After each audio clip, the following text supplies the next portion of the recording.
Algae blooms on rivers like the Clark Fork and the Bitterroot are a typical sight of summer here in western Montana, but this year a combination of warmer temperatures and lots of sunshine has the annual bloom showing up a few weeks earlier than you would expect.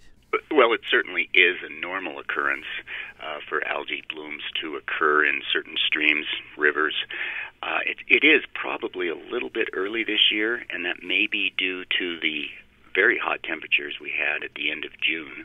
And that familiar carpet of green might be a bit alarming, especially if you're not familiar with how Montana rivers operate.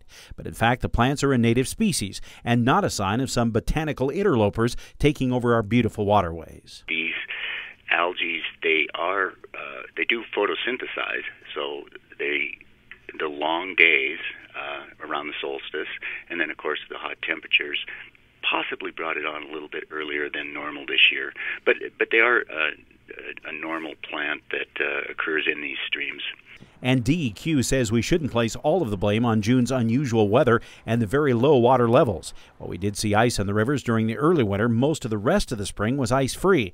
We also didn't have our usual spring runoff to scour the riverbeds. One of our experts here at DEQ mentioned that possibly the spring runoff was a little light this year, and a big spring runoff will sometimes clear out these streams. You almost get a reset and get a start all over again. So there may be some holdover from last year that didn't get washed downstream because of a big runoff. Driscoll says the state is continuing efforts to cut the amount of nutrients entering streams from various sources, which also contributes to algae growth. But for this season at least, that carpet of green isn't something to worry about. In Missoula, Dennis Bragg, MTN News.